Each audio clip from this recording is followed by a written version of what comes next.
오늘 아침을 여는 말씀은 사무엘하 11장 26절과 27절의 말씀입니다. 우리아의 아내는 그 남편 우리아가 죽었음을 듣고 그의 남편을 위하여 소리내어 우니라. 그 장례를 마침에 다윗이 사람을 보내 그를 왕궁으로 데려오니 그가 그의 아내가 되어 그에게 아들을 낳으니라. 다윗이 행한 그 일이 여호와 보시기에 악하였더라. 할렐루야! 오늘 말씀을 통하여 주님의 뜻을 깨닫는 지혜와 기도의 응답을 누리는 은총이 우리 모두에게 넘치게 될 줄로 믿습니다. 오늘 이 본문이 우리에게 꽤나 인상적인 이유는 인생 정점을 찍은 다윗에게 치명적일 수 있는 그 죄를 수면 위로 끌어올려서 솔직히 기록했다고 하는 점과 이 일을 감추고 덮기 위해서 다윗은 살인까지도 주저하지 않는 악인으로 비추어졌다고 하는 점, 그리고 그 죄의 결과가 어떤 것인지 아주 사실적으로 보여줬다고 하는 점에서 어느 것 하나도 우리 현대 그리스도인에게 적용되지 않는 메시지가 없기 때문입니다. 지난 시간의 스토리를 살짝만 요약해보자면 우여곡절 끝에 다윗이 통일 이스라엘의 왕이 되었고 여호와의 궤, 그 언약궤를 드디어 예루살렘에 안치했습니다. 그렇게 하나님 중심으로 나라를 이끌면서 하나님의 도우심을 받아 다윗의 군대는 점점 강성해져 갔죠. 이스라엘 군대가 가는 곳은 연전연승을 이루었습니다. 지금까지 다윗의 나라, 즉 이스라엘은 유례없이 가장 큰 군사적인 성공을 거두고 있었습니다. 과거 하나님께서 아브라함에게 해주셨던 그 약속이 지금 그대로 이루어지고 있는 것이죠. 창세기 15장 18절에 하나님께서 아브라함에게 주시기로 약속했었던 그 땅, 애굽에서부터 유브라데 강까지 모든 팔레스타인 지역을 주시겠다고 했던 그 언약이 지금 아브라함의 자손인 다윗의 때에 거의 다 이루어지고 있는 셈이었습니다. 이런 하나님의 언약이 거의 다 이루어지는 이런 역사적인 순간에 엉뚱한 사건이 발생하고 말죠. 오늘 사건은 사실 믿지 않는 사람들도 어느 정도는 알 정도로 참 유명한 사건입니다. 1절인데요. 그 해가 돌아와 왕들이 출전할 때가 되매 암몬 자손을 멸하고 랍바를 에워쌌고 다윗은 예루살렘에 그대로 있더라. 지금 상황은 이스라엘 총사령관 요압 장군이 암몬의 웬만한 도시는 다 싹 쓸어버렸고 암몬의 수도 랍바만 포위해둔 상황이었습니다. 이제 다윗이 출전해서 마지막 숟가락만 딱 얹어서 승리하면 되는 그런 레파토리이죠. 이때 다윗은 뭐를 합니까? 1절 끝에 보니까 예루살렘에 그대로 있더라 라고 기록합니다. 여러분, 이게 다윗이 나태해지고 태만해져서 그렇다라고 해석하기도 하지만 아니에요. 다윗이 게을러졌다라기보다는 이제 다윗이 전쟁 현장에 나가지 않아도 될 정도로 요압 장군의 그 지휘하에 훌륭한 장수들이 충분히 포진된 이 강한 이스라엘이 되었다라고 하는 것을 알리고 있는 겁니다. 이제 다윗은 본인의 육체를 보존하는 것만으로도 그 나라에 유익을 끼치는 사람이 된 것이죠. 이런 상황에서 다윗에게 위기가 찾아오게 되는데요. 2절에 보니까 저녁 때에 다윗이 그의 침상에서 일어나 왕궁 옥상에서 거닐다가 그곳에서 보니 한 여인이 목욕을 하는데 심히 아름다워 보이는지라. 저녁 때에, 보통 성경에서 저녁 때 또는 밤중이라고 기록을 하면 이건 단순히 시간적인 개념이 아니라 우리의 심령이 어두워질 때를 의미합니다. 인생 정점에 올랐던 이 다윗의 심령이 어두워져서 빛 대신 하나님을 등지고 어둠 속에 머물게 되었다라고 하는 것을 비유적으로 표현하고 있는 것입니다. 그렇게 낮잠을 늦게까지 푹 자고 저녁 때에 일어나서 왕궁 옥상을 거니는데 하필이면 한 여인이 목욕을 하는 장면을 보게 된 것이죠. 그 여인이 다윗 눈에는 심히 아름다워 보였다고 합니다. 그리고 성경은 그 여인을 밧세바라고 소개합니다. 이 밧세바가 왜 이 저녁에 목욕을 했을까? 율법에 의하면 여러 가지 이유로 이 몸이 부정해진 자는 격리되어서 지내다가 격리가 풀릴 때 정확히 언제부터 자유로워지는가 보니까 그 기점이 저녁 때였습니다. 특별히 죄송합니다. 생리 중인 여성도 부정하게 여겨졌었는데 1회간, 즉 7일간 격리되고 이 7일을 다 센 후 깨끗해졌는데 정확하게 그 기점이 언제부터 깨끗해졌는가? 7일을 다 보낸 그날 해질녘부터 정결한 사람으로 여겨졌다고 하는 것이죠. 이 밧세바 역시 이제 막 부정함을 끝내고 격리에서 풀린 자유로워진 여성으로서 정결 목욕을 함으로써 율법에 순종하는 행위를 했던 것입니다. 물론 왜 굳이 옥상에서 그 목욕을 해야만 했는가는 율법적으로는 설명되지 않습니다. 하여튼 밧세바는 이제 막 정결해진 여성으로서 정결 목욕을 하는 거룩한 행동을 하고 있는 것은 확실했습니다. 그런데 문제는 다윗 눈에는 그 목욕이 거룩한 행위가 아니라 유혹하는 모습처럼 보였다고 하는 것이죠. 이렇게 다윗은 이 여인의 심성의 매력을 느꼈던 것도 아니고 이 여인의 어떤 말본세에 끌렸던 것도 아니고 이 여인의 어떤 취미에 반했던 것도 아닙니다. 오직 하나, 이 여인의 외형만 본 것입니다. 굳이 다윗 입장에서 변명하자면 아니 갑자기 보이는 걸 어떡합니까? 이렇게 말할 수는 있을 것 같아요. 그럴 수 있죠. 걷다가 딱 보여진 거니까요. 그런데 정말 그렇다면 빨리 고개를 돌리고 그 자리를 피하면 되는 거 아닙니까? 근데 3절에 보니까 왕의 직권을 사용해서 그 여인이 누군지 알아보라고 신하에게 시켜요. 그런데 그 신하가 그 자리에서 즉시 저 여인은 엘리암의 딸이자 가나안 원주민 헷조석 출신의 우리아 장군의 아내 밧세바 아닙니까? 라고 말합니다. 이렇게 곧장 대답할 정도로 이미 이 밧세바를 알고 있는 것도 참 신기하죠. 여기서 우리아라는 장군의 이름이 등장합니다. 가나안 원주민 헷족속 출신의 장군이었었어요. 유대인이 아닙니다. 우리아 장군은 여러 가지 이유로 이스라엘 편에 서서 충성을 다해 총사령관 요압 장군 밑에서 다윗을 위해서 싸우고 있던 다윗의 30인 용사 가운데 한 명이었습니다. 이방인으로서 30인 안에 들었을 정도로 어떤 무술이나 지략이 대단한 사람이었다고 하는 것이죠. 다윗은 이제 보니까 내 충신의 아내거든요. 그러면 이제라도 멈추면 됩니다. 그럴 때 이 일은 그냥 해프닝으로 끝나는 거예요. 그런데 4절에 보니까 다윗은 멈출 수가 없어요. 이번에는 편지를 가진 전령을 보내서 이 여성을 자신의 방으로 소환합니다. 그리고 밧세바는 그 편지를 읽고 그 의도가 뻔함에도 불구하고 왕궁으로 가죠. 지금 우리의 인식으로는 다윗이 분명 선을 넘는 행위를 하고 있다고 판단하지만 그때 당시 세상 왕들에게는 충분히 그럴 수 있는 일이었습니다.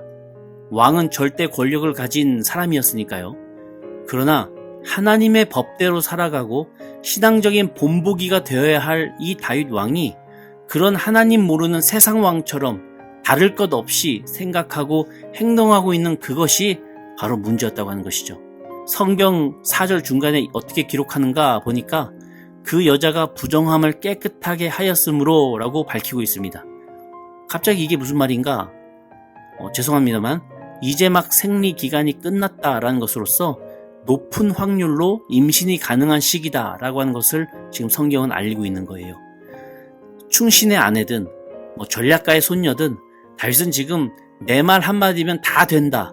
누가 날 막을 수 있겠냐라고 하는 그 전능자 증후군에 빠진 권력자가 돼서 눈에 뵈는 게 없는 사람으로 변해버렸습니다. 도덕적인 기준이나 윤리적인 잣대를 나 다윗에게는 될 수 없다라고 지금 착각하고 있는 것이죠. 이 통일 이스라엘의 왕이 된 다윗은 확실히 변했습니다. 어쩌면 사울보다도 더 교만한 사람으로 변질되었을지도 모르겠어요. 여기 4절에 논란이 되는 한 단어가 있는데요. 이 중간쯤에 더불어 동침함에에서 이 더불어라고 하는 단어입니다. 함께라고 하는 뜻으로서 밧세바가 어떤 일방적으로 동침을 당한 수동적인 피해자가 아니라고 하는 것이죠. 물론 왕궁으로 온 것 자체가 수동적인 행동이라고 볼 수는 없지만 다윗과 가까워지고 싶었음을 알 수 있습니다. 밧세바가 어떤 마음으로 다윗과 동침했는지 그 속 사정은 아무도 정확히 알 수는 없지만 중요한 것은 밧세바는 이 일로 인해서 임신을 했다고 하는 것이죠. 그리고 밧세바는 본인의 하인을 시켜서 다윗 왕에게 그 임신한 사실을 직통으로 전달합니다. 점점 죄의 씨앗이 커져가는 것을 우리는 볼 수 있죠. 다윗에게 심겨졌었던 그 죄의 씨앗은 사실 눈으로 보는 것에서부터 시작되었어요. 안목의 정욕이라고 하지 않습니까? 요한일서 2장 16절에 기록하기를 이는 세상에 있는 모든 것이 육신의 정욕과 안목의 정욕과 이생의 자랑이니 다 아버지께로부터 온 것이 아니요 세상으로부터 온 것이라 이렇게 기록을 합니다. 세상으로부터 온 그 안목의 정욕으로 다윗이 크게 흔들리기 시작했다고 하는 것이죠. 이 주체할 수 없이 스스로 흔들리며 이 멸망의 구덩이로 향하고 있는 모양새입니다. 예수님께서는 마태복음 5장 28절에 이렇게 말씀하셨어요. 너희에게 이르노니 음욕을 품고 여자를 보는 자마다 마음에 이미 간음하였느니라. 다윗의 간음은 밧세바의 목욕 장면을 보았을 때 그리고 고개를 돌리지 않고 그 모습을 계속해서 쳐다보고 있을 때부터 이미 그는 간음을 시작했음을 우리는 알 수 있죠. 다윗처럼 때로 우리가 안목의 정욕에 붙잡히고 유혹의 현장을 유심히 보면서 이미 마음으로 간음을 해버리는 그 이유가 뭘까 묵상해 볼 때 답은 정확하더라고요. 내 본성 자체가 세상적이고 죄에 치명적일 정도로 끌리기 때문입니다. 반대로 표현하자면 내가 애초부터 신앙적으로는 참 연약한 존재이기 때문이라고 하는 것이죠. 그래서 세상 육신의 정욕과 그 안목의 정욕, 이생의 자랑 앞에서 쉽게 쓸려가 버리는 죄를 짓는 존재가 바로 나라고 하는 것입니다. 그래서 우리는 예수님의 말씀처럼 항상 기도해야 되는 것 같아요. 늘 깨어서 기도하는 것 말고는 내 영적인 방어가 허물어지는 것을 막을 방법이 없습니다. 유혹은 맞서서 이기는 게 아니라 유혹의 자리를 피함으로 이기는 것이더라고요. 유혹 앞에서 우리의 시선을 돌려 하나님께로 영적으로 고정할 때 하나님께서 회복시키시는 그 신앙적인 기쁨으로 내 마음이 채워지고 또한 하나님께서 주시는 세상이 맛볼 수 없는 기쁨 역시도 알아가는 우리 그리스도인 되기를 바랍니다. 밧세바는 동침 이후에 집으로 돌아갔습니다. 그리고 몇 달이라고 하는 시간이 흘러갔어요. 어쩌면 다윗 왕은 밧세바와의 하룻밤 정도는 벌써 잊어버리고 기억에서 지웠을지도 모르겠습니다. 그렇게 다윗은 밧세바와의 관계를 짧게 생각했었는데 밧세바는 임신 사실을 알자마자 사람까지 보내서 당신의 아이가 나에게 생겼고 나는 이 일을 그냥 지나갈 마음이 없습니다 라고 정확하게 표현합니다. 몇 달 전에 있었던 그 하룻밤 일로 자식까지 생겼다는 그 말에 이 전능자 신드롬에 빠졌던 다윗이 처음으로 당황하는 그 모습이 상상이 가요. 고민하던 다윗은 아주 유치한 생각을 하게 되는데요. 밧세바 뱃속에 있는 아이를 남편 우리아 장군의 아이로 둔갑시키자라고 하는 그 뻔한 계획이었습니다. 그렇게 6절에서 다윗은 급하게 요압 총사령관에게 기별해서 전쟁 중이지만 햇사람 우리아 장군을 예루살렘으로 보내라 라고 하는 무리한 요구를 하죠. 이렇게 다윗은 또 한 번 자신의 왕권을 남용합니다. 3절에서는 밧세바에게 사람을 보냈고 4절에서는 밧세바에게 전령을 또 보냈고 6절에서는 요압 장군에게 기별을 했습니다. 이렇게 성경은 하나님께서 주신 그 왕의 지위를 다윗이 어떻게 죄를 위해서 남용하고 있는가를 계속해서 보여주고 있습니다. 죄를 짓기 위해서 또는 그 죄를 덮기 위해서 왕은 계속해서 하나님께서 주셨던 자신의 특권과 직권을 사용하고 있었죠. 그렇게 우리아 장군을 만나자 7절에서는 다윗이 우리아 장군의 노고를 치하하고 8절에서는 이제 집에 가서 발을 닦고 쉬라고 말하면서 왕이 직접 하사한 최고급 음식물들까지 룸서비스로 보냅니다. 8절 중간에 발을 씻으라 라고 하는 그 명령은 비유적인 표현으로서 아내와 동침하라 라고 하는 명령이었습니다. 이 전쟁터에서 혼자만 빠져나온 우리아 장군이 다윗의 이러한 동침 명령을 들었을 때 꽤나 이상하다고 느끼지 않았겠습니까? 아니 아직 전쟁 중인데 자 수고했으니 이제 집에 가서 아내와 동침해라. 이게 무슨 말이지? 평소 존경하던 왕의 입에서 이런 멘트가 나올 때 이상하게 생각하지 않을 장군이 어디 있겠습니까?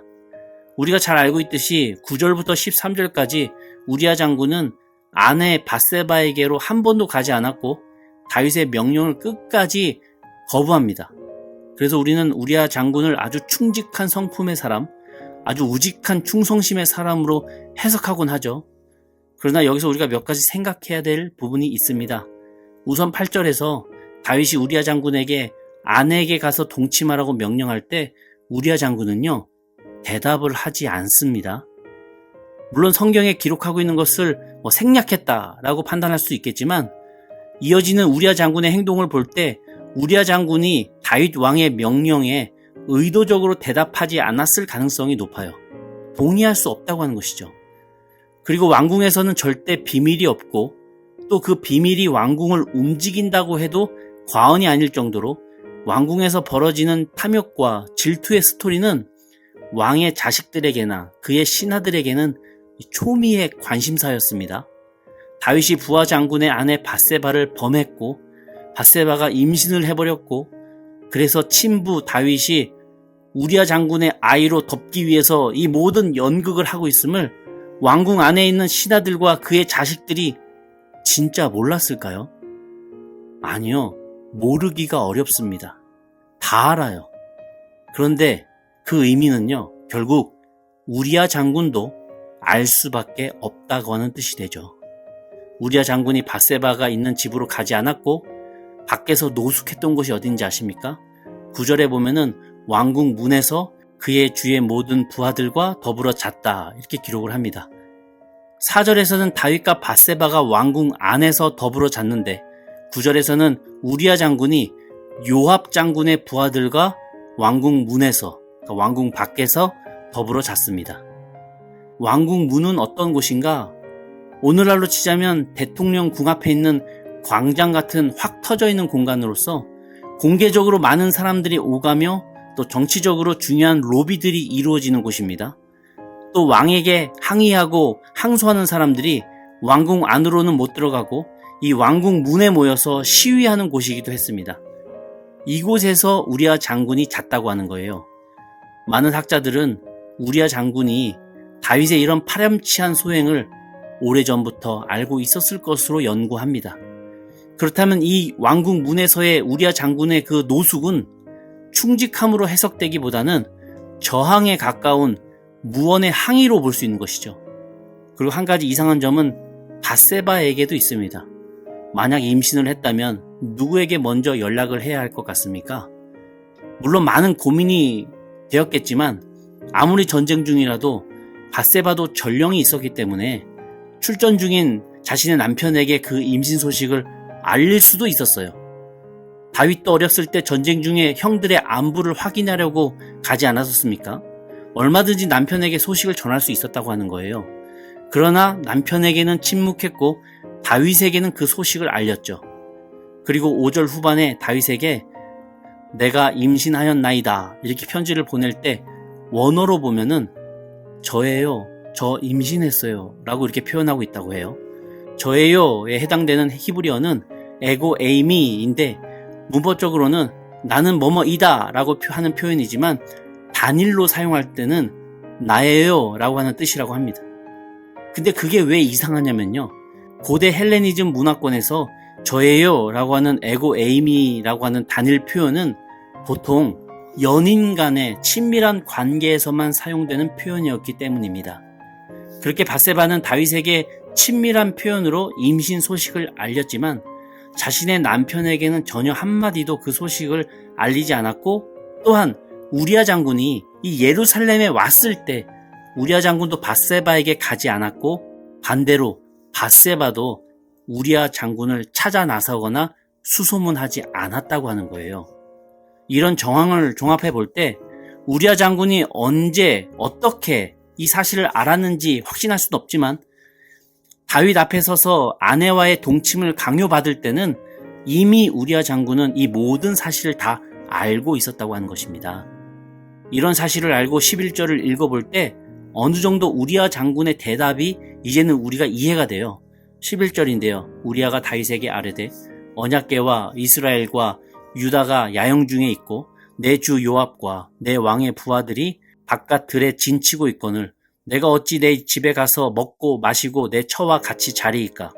내가 이 일을 행하지 아니하기로 왕의 살아계심과 왕의 혼의 살아계심을 두고 맹세하나이다 하니라.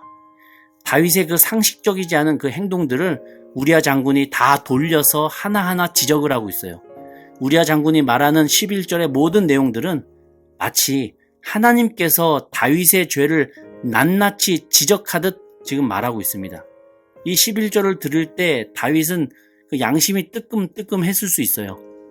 우리아 장군은 왕의 살아계심과 왕의 영혼의 살아계심을 두고 맹세까지 하면서 이 처절할 정도로 내가 아내를 절대 보러 가지 않겠고 아내와 동침하지도 않겠다라고 하는 그 강력한 거부의 의지를 보이고 있었던 것입니다.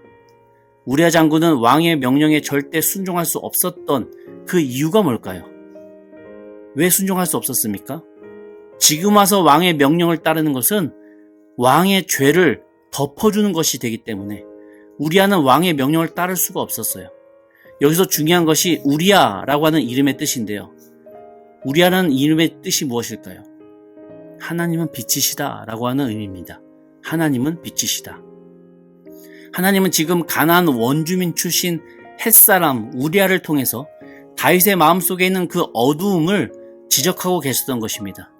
다윗이 자신의 그 어두움을 볼 수 있도록 하나님은 빛이시다 라고 하는 그 이방인 우리아 장군을 통해 마치 선지자처럼 다윗의 어두운 죄를 드러내고 계셨다고 하는 것이죠. 여러분, 하나님은 이런 분이십니다. 근데 문제는 하나님이 빛으로 우리를 비추실 때 어두움이었던 우리가 그것을 깨닫고 회개하고 엎드리며 돌아가야 되는데 우리의 연약함이 뭐냐? 그 빛을 등집니다. 그리고 점점 더 어두움을 강화한다고 하는 것에 있죠. 다윗이 그 레파토리대로 그대로 흘러가게 됩니다. 그리고 이 정점을 찍은 이때부터 다윗은 죽을 때까지 계속해서 하얀 곡선만 타게 되죠. 13절인데요. 다윗이 그를 불러서 그로 그 앞에서 먹고 마시고 취하게 하니 저녁 때에 그가 나가서 그의 주의 부하들과 더불어 침상에 눕고 그의 집으로 내려가지 아니하니라. 우리아가 취하면 아내 품으로 들어가겠지. 별 수 있겠어? 다윗은 포기하지 않고 그 유치한 시도를 계속해서 해요. 그러나 인간적으로는 아주 이가 갈리는 이 우리아 장군이 이 취한 채로 다윗의 계략에 말려들겠습니까? 이미 우리아는 다윗과 밧세바의 이 모든 파렴치한 그 정황을 다 들어서 알고 있는데요. 적어도 우리아 장군은 이방 출신 햇사람이긴 했지만 자신의 이름의 뜻대로 이 빛 대신 하나님을 드러내기 위해서 지금 이 순간 어떻게 행동해야 될지 분명히 알고 있었던 사람이었습니다. 왕이 자신의 모든 직권을 남용해서 어두운 죄를 숨기고 덮으려고 할 때 우리아 장군은 끝까지 동참하지 않았다고 하는 것이죠. 결국 우리아 장군은 어떻게 됩니까? 잘 아시다시피 다윗은 자신의 말을 듣지 않는 우리아 장군을 우연을 가장해서 죽을 수밖에 없는 곳으로 배치되어서 죽게 됩니다. 요압 장군도 다윗의 뜻을 알았지만 거부하지 않았고 오히려 다윗의 그 죄에 편승해서 그것을 약점 잡아서 다윗을 이용하려고 했죠. 여러분, 이 본문이 얼마나 우리에게 큰 충격을 줍니까? 지금 다윗이 이 목동 출신 하나님만 바라보고 골리앗에게로 달려갔었던 그 다윗이 맞습니까? 예, 맞아요. 사람이 이럴 수 있습니다. 이렇게 변할 수 있다고 하는 것이죠. 근데 이런 사람이요, 바로 나예요. 만약에 나에게 권력이 부여된다면 우리도 내 마음에 안 드는 사람, 날 불편하게 하는 사람, 내 말 잘 안 듣는 사람 한두 명쯤은 아주 쉽게 죽일 수 있다고 하는 거예요. 다윗과 다를 바 없는 사람이 바로 저더라고요. 우리는 다른 사람의 죄를 볼 때는 어머, 어떻게 그 사람이 그럴 수 있어, 그렇게 안 봤는데 어머머 라고 생각할 수 있지만, 그러나 그 사람보다 더한 죄가 내 안에도 고스란히 있음을 우리는 인정하고 회개할 수 있어야 합니다. 만약 오늘 이 다윗의 죄가 드러나지 않았다면 어쩌면 다윗은요, 사울 왕보다도 더 악독하고 지독한 왕이 되었을지 모르겠어요. 백성들이 얼핏 보기에는 참 신앙적인 왕, 영적인 왕처럼 보였던 다윗이었지만 하나님은 다윗 속에 있는 그 추악한 죄를 가감없이 모두에게 드러내고 계셨습니다. 그렇게 하나님은 사무엘 하 11장에서 다윗을 어둠이라 칭하시고 우리아 장군을 빛이라고 비유하시면서 자칭 기독교인이라고 믿는 우리가 얼마나 어두울 수 있는지를 돌아보라고 말씀하고 계시는 겁니다. 여러분, 우리가 오늘 본문 11장에서 꼭 기억해야 되는 것은 나도 어둠일 수 있다고 하는 사실입니다. 나도 안목의 정욕, 육신의 정욕에 빠져서 어두워질 수 있고요. 영적으로 아무 문제없는 사람인 척 연기할 수 있지만 하나님 기준으로는 결국 간음한 자가 될 수 있다고 하는 거예요. 그러나 변치 않는 사실이자 희망은 하나님께서는 나를 그 어둠 속에 그저 내버려 두지 않으시고 빛을 비추시며 회개할 수 있는 기회를 주시는 분이라고 하는 것을 우리는 기억해야 됩니다. 그럴 때 내 자존심은 상하지만, 내 명예와 내 고집은 꺾어질 수 있지만 그런 것들 다 내려놓고 주님 앞에서 솔직하게 엎드림으로 하나님의 은혜의 동아줄을 붙잡고 주님 품에 다시 한번 안기며 그 관계가 회복될 수 있는, 또한 하나님께서 이 위대한 일들을 통해서 주님의 뜻을 보일 수 있는 주님의 자녀 되기를 바랍니다. 오늘 하루도 그러한 주님과 동행하시는 저와 우리 성도님들 다 되시기를 주님의 이름으로 간절히 축원합니다. 아멘. 우리 함께 기도하시겠습니다.